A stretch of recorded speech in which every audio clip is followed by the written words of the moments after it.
Lesson 6 is Test on Population Mean Part 1. We have learning competences. Learning at the end of the lesson, the learner should be able to formulate appropriate null and alternative hypothesis on the population mean. Identify the appropriate form of the test statistic on the population mean when the population variance is assumed to be unknown. Number 2, identify the appropriate rejection region for a given level of the significant when the population variance is assumed to be known. Next is conduct the test of hypothesis on the population mean when the population variance is assumed to be known. Okay, we have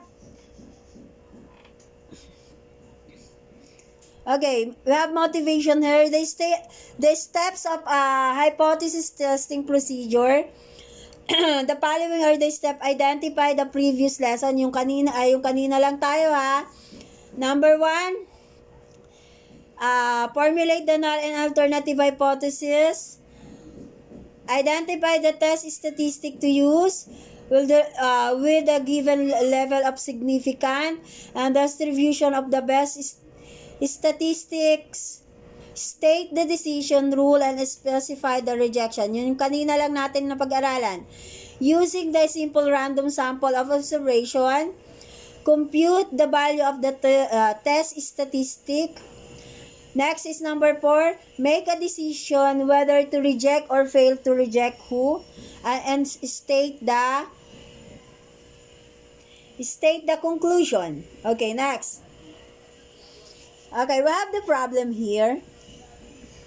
Okay, we have the father of a senior high school student is list down the expenses he will incur when he sends in a daughter to the university. At the university where he wants his daughter to study, he heard that the average tuition fee is at least 20,000 per semester.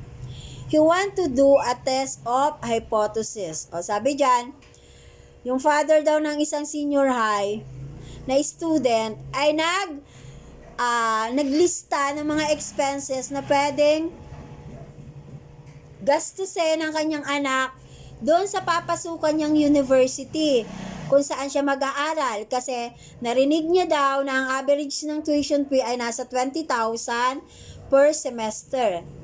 So, ang ginawa niya, gumawa siya ng test hypothesis. Okay?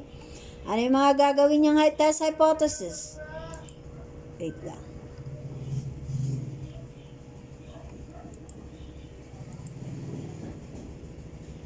Hello?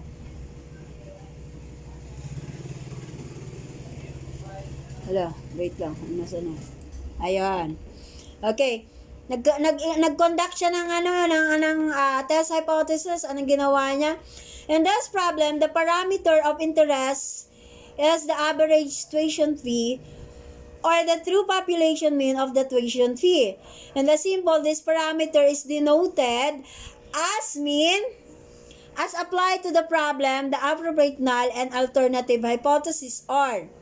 Okay, kapag sinabing HO, the average tuition fee is targeted university is at least 20,000. So, in the symbol of HO is equals to mean greater than or less than 20,000. Sa HA naman o alternative hypothesis, the average tuition fee in the targeted university is less than 20,000. In the symbol of HA is equals to mean less than 20,000. Okay? Ibig sabihin, dun sa null hypothesis niya ay greater than equal to 20,000 ang target niya. Pero dun sa null hypothesis, less than 20,000 ang ginawa niya. Okay? Nakukuha niyo ba yung differences ng null at saka alternative? Ibig sabihin, yung null equal siya greater than or equal to 20,000.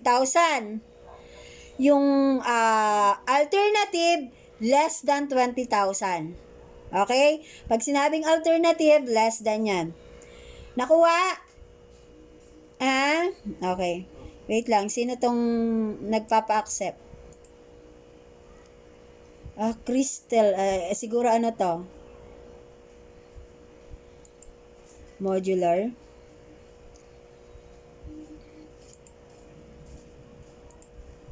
Okay. Next tayo. Okay. Second naman. Second example. The principal of elementary school believes that this year, there would be more students from the school who would pass the national achievement test or not. Grade 6 yan, alam ko. Naranasan nyo ba yan kumuha ng NAT? Okay. Nung kayo naman ay ano na naman? NKAI. Nung kayo ay junior high school, NKAI. Okay? Wait lang, nasaan ako? NAT. So that the proportion of the student who passed the NAT is greater than the proportion obtained in previous year, which is 0.75. Ibig sabihin, 75% yan. Ha? That will be the appropriate null and alternative hypothesis to test this belief. O, kailangan makakuha o makapasa ay 75% para ang makuha niya ay null hypothesis. Okay? Next tayo. Tingnan natin kung paano i-ano natin yung problem na yan. In this problem, the parameter of interest is the proportion of the student of the school who passed the NAT this year. And the symbol this parameter is denoted as P. As applied to the problem, the appropriate null and alternative hypothesis are. Ito yung mga possible na what do you call that? The rejected or accepted. Okay? Okay, kapag sinabing null, the proportion of the student of the high school who passed the NAT this year is equal to 75. Kailangan equal siya para maging null siya. Okay? So, the symbol is null is equal to P null is to P is equal to 0.75. Equal. If maging alternative hypothesis siya, so magiging HA, the proportion of the student of the school who passed the NAT this year is greater than or 75 in the symbol of greater than of 75. Okay? That will be the alternative. Okay. Sige. Dito na tayo sa lesson proper. Okay, the statistical hypothesis is the statement about the parameter and deals with the evaluating the value of the parameter. Pag sinabing statistical hypothesis, kailangan alam nyo na yung parameter niya, kung paano i-deals, kung paano i-evaluate. Pag sinabing parameter, that will be the range. Okay, anak? May range siya. Kung ano yung, niya, parameter, range. Paano nga ang pagkuha ng range or parameter? Paano ang pagkuha ng range or parameter? Ay, hindi na alam? Hindi na alam ang pagkuha ng range or parameter? Ha? Christine, how to get the range or parameter? Paano ang pagkuha ng range or parameter ng isang hypothesis? Ala, wala na, hindi na alam.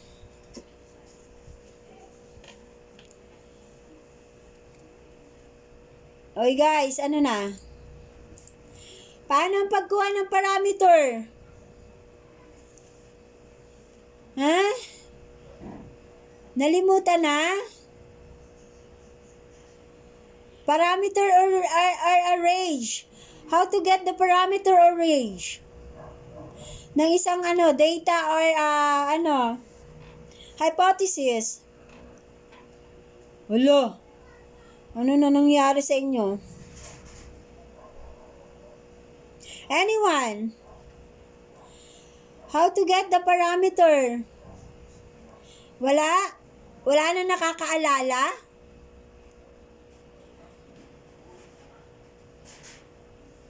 Wala? Oh, Andrea. Na ano?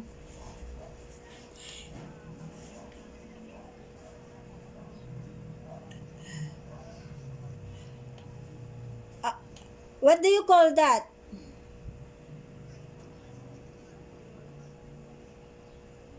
Ano na? Ano bala nun? Decrease to increase? O anyone, sino yung nakakaalala? How to get the parameter and or the range? Allah, wala na. Hindi na alam kung paano kumuha ng parameter. Christine.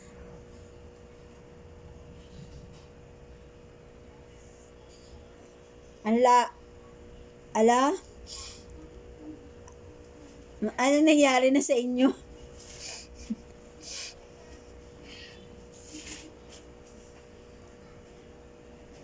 Lagi ko inuulit-ulit yan sa inyo eh.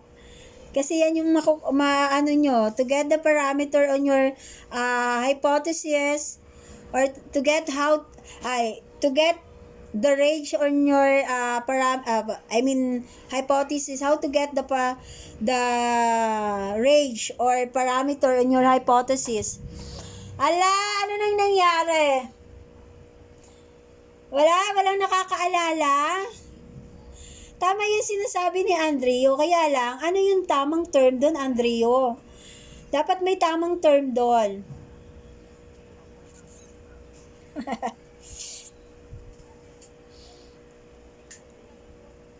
Hindi nga.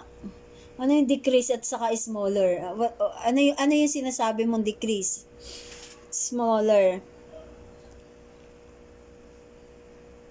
Walang nakaalala. Walang nakaalala. How to get the range? Range is ano?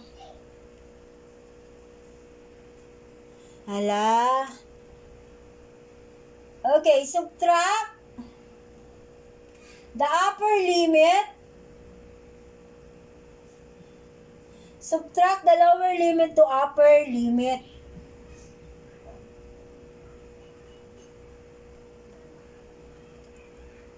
Range anak. Range or parameter. Subtract the upper limit to lower limit. Ibig sabihin, yung highest number of your data, like for example, we have 90 and the lower limit is 60. Para makuha mo yung range or parameter, it will be 30.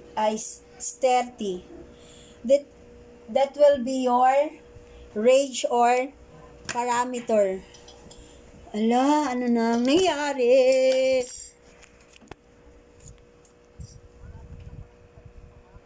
Kaya nga, malapit na nga.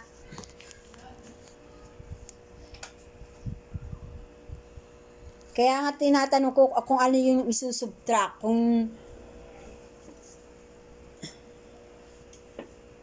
Ang tawag doon kasi upper limit at saka lower limit, anak. Tandaan nyo.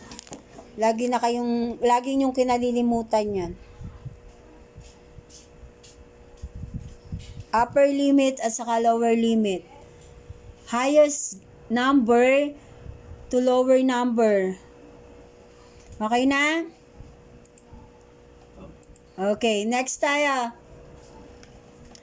Para makuha nyo yung parameter. Okay, the none of the alternative hypothesis should be complementary and non-overlapping. Kailangan siya complement each other at hindi siya overlapping. Okay? Generally, the null hypothesis is the statement of the equality of includes the quality condition, as in the case of at least greater than or equal, or at most less than or equal. Tandaan nyo yung mga words na yan.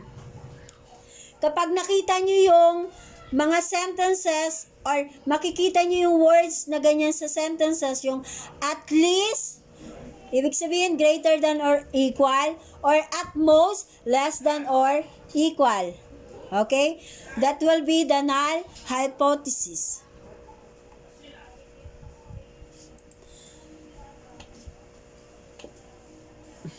Ito yung kanina, the father of senior high school student less than the expenses or the will occur with the descent of the daughter. The university at the university where he wants his student to study, he hears the average tuition fee is at least 20,000 per semester. He wants to test the hypothesis. Yan na nga yun, yung kanina. Okay? Apply lang natin. Less than, at saka greater than. Okay? Hindi ko na ulitin. Okay? Next tayo. With the assumption of knowing population variance, at the variable of the interest is measured at least in the interval scale and follows the normal distribution. The appropriate test statistic denote as C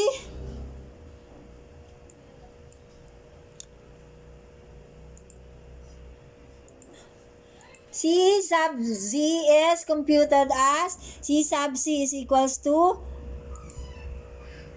malabo siya. Okay. Summation of N minus mean standard divided by standard divided by square root of N and mean times mean, where the sample mean computed from the simple random sample of N observation. Mean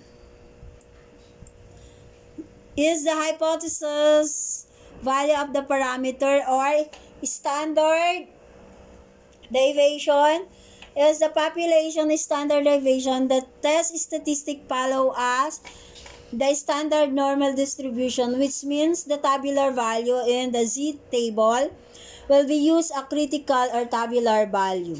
Okay? Next tayo, tingnan nyo. Ito yung mangyayari. This will be the decision rule can be one of the following responsibilities. Okay, kapag rejected ang null, magiging if Z computed less than negative Z A. Otherwise, we fail to reject who? Number 2, reject the null hypothesis if Z is greater than ZZ is greater than ZA, or otherwise we fail to reject who. Okay? Number 3, reject the null hypothesis if Z greater than ZA divided by 2, or otherwise we fail to reject. Ito lang naman ang pagpipilian nyo. Paano mo malalamang reject or accepted? For the problem, the first is the appropriate decision rule. Suppose the level of significance is a set or 0.5, then the decision rule for the problem could be stated at reject who if the Z say less than or negative given ang 0.5. So magiging equal to negative 1.64, 1.6 645. Otherwise, we fail to reject who. Note that this test procedures is referred to as one-tailed z-test for the population mean. So, when the population variance is known and the rejection region is illustrated as follow. Tingnan nyo yung rejection. Pag rejection, ayan na. Yan ang mangyayari. Z is negative. So, is equals to negative 1.645. Ibig sabihin, reject ang region. Etong naka-shaded na to, ito yung region, anak. Ha? Shaded yung itong black masyadong to. Yan yung region. Okay, the third step is to compute the value of test statistic using a random sample of observation, gather or collecting for the purposes of the test. Of the hypothesis, suppose from a simple random sample, we have 16 students, a sample mean of 19,750 was obtained. Further, the variable of the interest, which is the tuition fee, is in the university, is said to be a normally distributed with an assumed population variance of equal is 16,000. Computin natin. So we have the computed test statistic is C squared computed is equals to summation mean minus sample mean minus mean standard deviation divided by standard deviation divided by square root of n. So, yung kanina, yung 19,750,